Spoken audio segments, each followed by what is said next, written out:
accountability sa mga may kasalanan sa mga flood control projects. Kaya si Senator Marcoleta ay pinakatakutan ng marami sa gobyerno. Maraming mga senador ay nagsakripisyo para iluklok si Senator Marcoleta bilang chairperson ng Blue Ribbon Committee. Nagkaroon ng pagdinig ang Senate Blue Ribbon Committee at agad pinaputol ang mga pagdinig na ito dahil ayaw tila ng iba na lumabas ang katotohanan at dinidenay ang mga aligasyon ng mga tumitestigo ng mga delivery ng mga mali-malitang pera sa ibang mga miyembro ng gobyerno, pati na rin ang mismong mga dapat magpa-imbestiga sa flood control at sa iba pang mga anomalya sa gobyerno. Kaya lalong importante na simulan muli ang investigasyon sa flood control dahil kung hayaan lang natin sa mga iba na isagawa ang mga investigasyong ito, hindi natin maaasahan na iimbestigahan nila ang sarili nila. Kaya si Senator Marcoleta pinatakutan dahil wala siyang pinoprotektahan at gusto niyang ilantad ang katotohanan sa mga flood control projects. Ngunit sa halip na siya ay tulungan na ilantad ang katotohanan, siya pa ang sinasabing kakasuhan at nais ng iba na patahimikin. Ang sinasabing isa sa pangkaso sa kanya ay ang pagtanggap ng illegal na campaign donations. Ngunit hindi nga sinasabi na nanggagaling sa pondo ng bayan ang mga donasyon na ito. Ito po ay mga pribadong donasyon po lamang at walang kaugnayan sa flood control.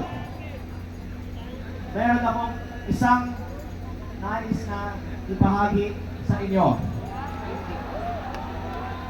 Maraming mga miyembro ng Kongreso at Senado ay nakatanggap ng mga campaign donations mula sa mga DPWH contractors na nagsagawa ng mga maanomalyang flood control projects. Literal na ang mga kampanya ng ibang mga nakaupo ngayon ay pinondohan ng flood control. Ngunit sila pa ang nagpapaimbestiga sa mga anomalya sa gobyerno, kasali na ang kanilang mga aligasyon sa mga katulad ni Senator Marcoleta dahil ayaw nila na sila ang imbestigahan.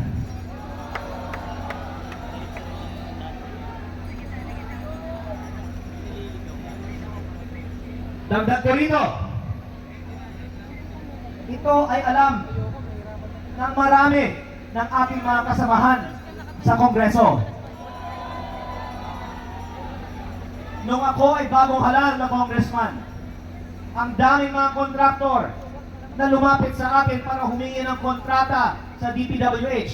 Pero akala ko ang trabaho ng congressman ay gumawa ng batas. Ang lumalabas pala, at least sa aking probinsya sa Batangas, hindi nagkakaroon ng tunay na competitive biddings ang DPWH. Dahil ang sinasabi nila, ang mga bidding sa DPWH ng Batangas ay bidding-biddingan po lamang. At ang mga congressman ang pumipili ng mga nananalong mga bidders. At nagkakataon ang mga nagbibigay ng mga malalaking campaign donations sa mga kongresista sa Batangas ay ang mga nananalo ng mga maraming mga kontrata sa DPWH.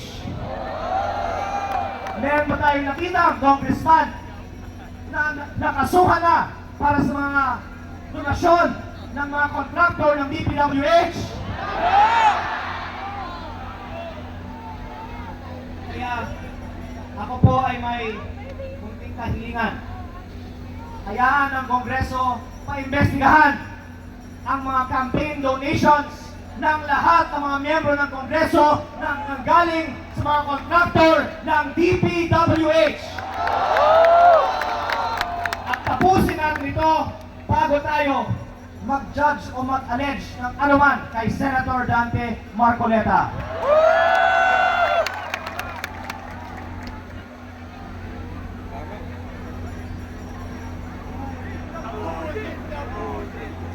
Dagdag ko rin po ito.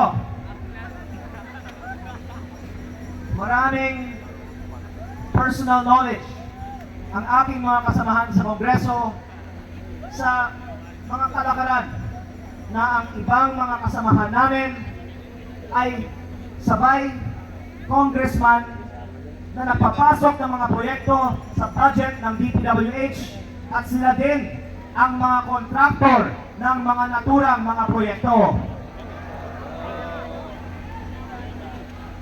In fairness po, sinabi naman na paiimbestigahan ang mga congressman na kontraktor. Pero ang sinabi rin ng iba, hindi lang naman 8 ang mga congressman na kontraktor.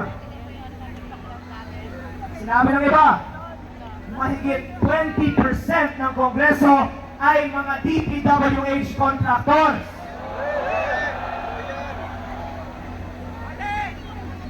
Sila ba ay makakasuhan kaya bago kakasuhan si Senator Marcoleta?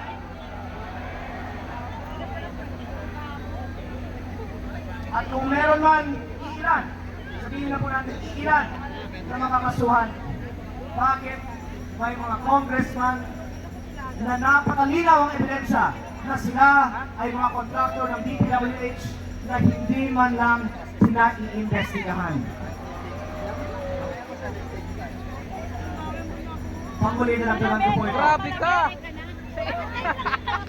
Lumabas na rin sa balita noon na ako ay may mga nakalap na mga dokumento mula sa DPWH na naglalaman ng mga listahan ng mga nagpasok ng mga budgetary insertions ng mga congressman para sa mga proyekto ng DPWH. Marami sa mga nagpasok ng mga proyekto sa budget ng DPWH ay may malinaw na kaugnayan sa mga contractors who were eventually awarded Okay po, may kasunod pa po ito ha. Dali lang po ha. at may